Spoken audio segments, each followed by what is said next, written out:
আচ্ছা, প্রিন্সিপাল স্যারের রুমটা কোন দিকে? Please continue. তোদের ক্লাসে নাকি একটা সুন্দরী লড়ন আসছে। ভাই আমি তো খুকি না যে চকলেট চুইংগাম খাবো, এগুলো আপনি রেখে দেন। ভালোবেসে দিলাম, আই ডোন্ট লাইক ভালোবাসা ভাইয়া, ইউ টেক ইট। আমার জন্য নিয়ে আসছি, খাই। ওরে আসছে আমার জন্টিস, কিন্তু মালটা তোর জন্য না। এই মাল কারে বলস রে? আরে ওইটা না, তোর হাতের ওটাকে বলতেছি। জায়গার জিনিস জায়গা মতো দিয়ে দে। আমি কি মিসফিল্ডিং করে বাউন্ডারি হতে দিব নাকি থ্রো করে উইকেট ভেঙে দিব? ওকে ভেঙে দে।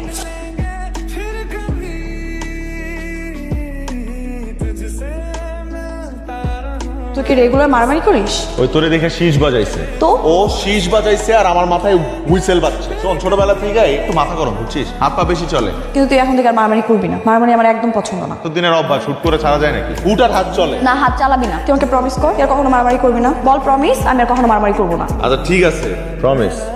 এই যে এত দেরি করে বাসায় যেতেছস? আমার বাবা মা আমাকে অনেক বিশ্বাস করে। ওরে বাবা, চল তোরে বাসায় দিয়ে আসি। একদম না, তোর সীমানা এই যে এই পর্যন্তই।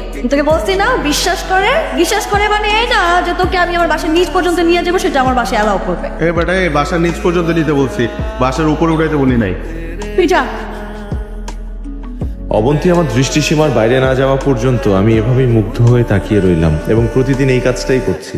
আর অবন্তীও এটাই স্বাভাবিক মনে করছে যে আমি প্রতিদিন ওকে এই পর্যন্ত এগিয়ে দিয়ে যাব, আর ও একবারের জন্যও ফিরে তাকাবে না।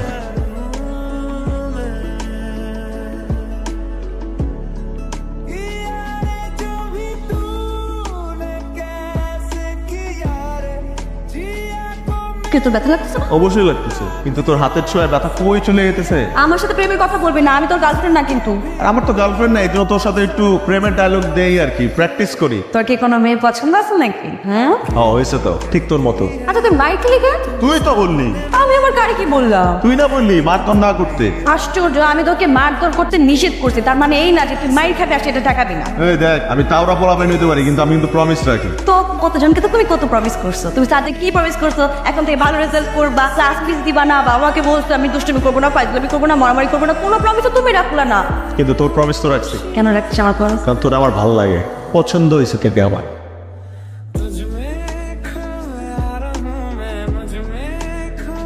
অবন্তী, অবন্তী, তুই তুই এখানে কেন আসছিস? কেন আসবো না? তোর কোনো খোঁজ নাই, কোনো খবর নাই, তুই ক্লাস করিস না কেন? আমার খোঁজ পাইছিস না? যা। মানে? তোকে যেতে বলছি না, যা।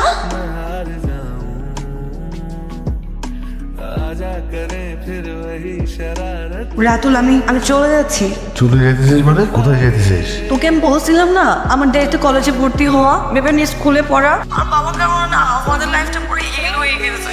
গত 3-4 বছর ধরে আমরা শুধু এখান থেকে সেখানে, সেখান থেকে এখানে খালি পালিয়ে বেড়াচ্ছি।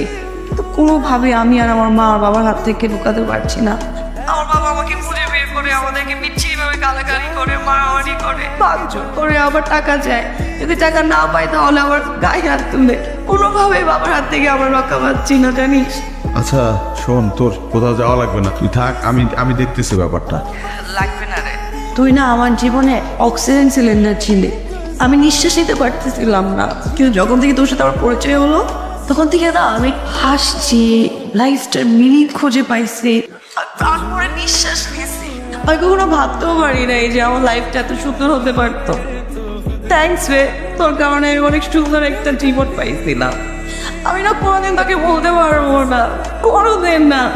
হ্যাঁ আমি জানি তুই হয়তো আমাকে বলে যাবি, কিন্তু আমি তোকে বলতে পারবো না। তুই এখন কোথায় আছিস? আমি এখন রেল স্টেশনে চলে যাচ্ছি, আমি রাখি। হ্যাঁ, আওয়াজ থাকিস।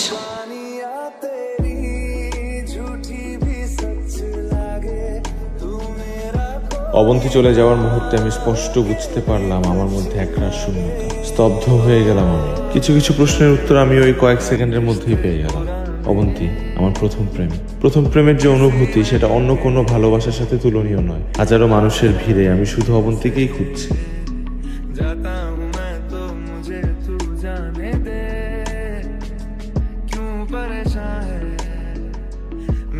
আরে বন্ধু, এতদিন পরে কি অবস্থা? অবস্থা পরে বলতেছি। আচ্ছা তুই আজকে একটা ছবি আপলোড দিছিস না ফেসবুকে? হ্যাঁ দিছি তো। ছবিটা তুই খুব পেয়েছিস? ওই ভার্সিটিতে একটা প্রোগ্রাম হচ্ছিল। অবন্তী তোর সাথে পড়ে? হ্যাঁ, অবন্তী আমার সাথে পড়ে। কিন্তু তুই অবন্তীকে কিভাবে চিনিস? আকাশের বাকি কথাগুলো আমার কানে যাচ্ছে না। স্মৃতির অতল গহ্বর থেকে চুম্বক মুহূর্তগুলো এক ঝলকে চোখের সামনে চলে আসলো। অবন্তী আমার প্রথম প্রেম। অবন্তী, তুমি এখানে কেন? আমি কত খুঁজছি তোমাকে জানো? কোনো কমিউনিকেশন নাই, অ্যাটলিস্ট আমার সাথে কন্ট্যাক্ট তো রাখতে পারতা। তো আমি যে এখানে আছি তুমি কিভাবে জানো? ওই যে আকাশ আছে না, কালচারাল ফেস্টে তোমার সাথে ছিল, ও আমার ফ্রেন্ড হয়। ফেসবুকে ওর সাথে তোমার ছবি দেখছি আমি, তারপরে বুঝতে পারলাম তুমি এখানে আসো। আচ্ছা, তুমি আমাকে তুমি করে কেন বলতেছো? অনেকদিন পর দেখা তো এই জন্য। আস্তে আস্তে ঠিক হয়ে যাবে। তো তোমার গার্লফ্রেন্ড হয়েছে? আর গার্লফ্রেন্ড? আমার তো কপাল খারাপ, জুটছিল একটা গার্লফ্রেন্ড, খুব সুন্দর একটা গার্লফ্রেন্ড জুটছিল, কিন্তু আমাকে ছেড়ে চলে গেছে। কে? তোর কথা বলতেছি বোকা। আমি আর কবে তোর গার্লফ্রেন্ড ছিলাম? ছিলি না? ওই যে প্রিটেন্ড করা গার্লফ্রেন্ড। তুই এখন ওই জায়গায় পড়ে আছিস। তুহিন, ও হচ্ছে আমার কলেজ ফ্রেন্ড রাতুল। তুহিন, তুমি নিশ্চয়ই varsity friend? Boyfriend. Varsity friend? আমার বয়ফ্রেন্ড। দুটো জিনিস খুবই কষ্টদায়ক। একটি হলো যখন তোমার ভালোবাসার মানুষ তোমাকে ভালোবাসে কিন্তু তা তোমাকে বলে না, আর অপরটি হচ্ছে যখন তোমার ভালোবাসার মানুষ তোমাকে ভালোই বাসে না এবং সেটা তোমাকে সরাসরি বলে দেয়। কই যাস? যে হলে বইগুলো আমাকে দে। চল তোকে হল পর্যন্ত পৌঁছায় দিয়ে আসি।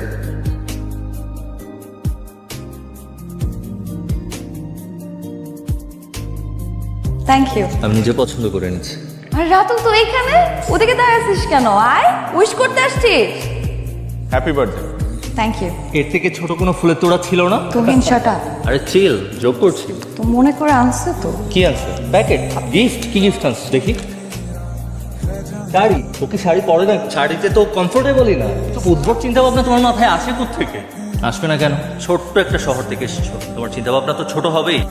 ওর কি পছন্দ? ওর পছন্দ কি? বা ওর কিসে মন খারাপ হয়? ওর কিসে মন খারাপ হয়? কিসে মন খারাপ হয় না? কিসে মন ভালো হয়? একটা জিনিস, একটার উত্তর দাও তো শুনি আমি, একটার উত্তর দাও। পারবে বলতে? পারবে না, কারণ তুমি তোকে মন থেকে ভালোই বাসো না। ভালোবাসতে হলে এই ভালোবাসার মানুষটার মন বুঝতে হয়, ওর ফিলিংস বুঝতে হয়। আমি কাকেই বা কি বলতেছি? তুমি প্রেমের ফিলিংস কি করে বুঝবা? তুমি ভালোবাসার ফিলিংস কি করে বুঝবা? আই এম সরি ভাই, আমাকে মাফ করে দাও, আমি তোমাদের রোমান্টিক মুহূর্তটা নষ্ট করে ফেলছি। আমার এরকম কোনো গিফট আনাই উচিত হয় না। সরি।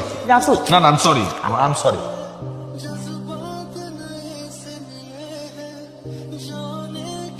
তোর কাছে কি মনে হয় আমি এত কষ্ট করে পড়াশোনা করে এখানে ভর্তি হয়েছি কিসের জন্য? শুধুমাত্র পড়াশোনা করার জন্য না।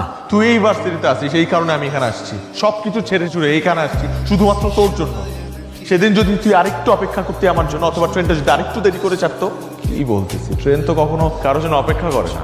তাই আমার মতো ছেলেরা সবসময় প্ল্যাটফর্মেই পড়ে থাকে, আর ওই ট্রেনে করে নিজের ভালোবাসার মানুষ অন্য একজনের হাত ধরে চলে যায়। কলেজে থাকতে আমরা প্রিটেন্ড করা গার্লফ্রেন্ড বয়ফ্রেন্ড ছিলাম, রাইট? আমি তো মনের প্রাণে সত্যি সত্যি তোকে গার্লফ্রেন্ড ভাবতাম। তুই না তখনও বুঝিস নাই, এখনো বুঝিস না, আর কখনো বুঝবিও না, কারণ ভুলটা আমার ছিল।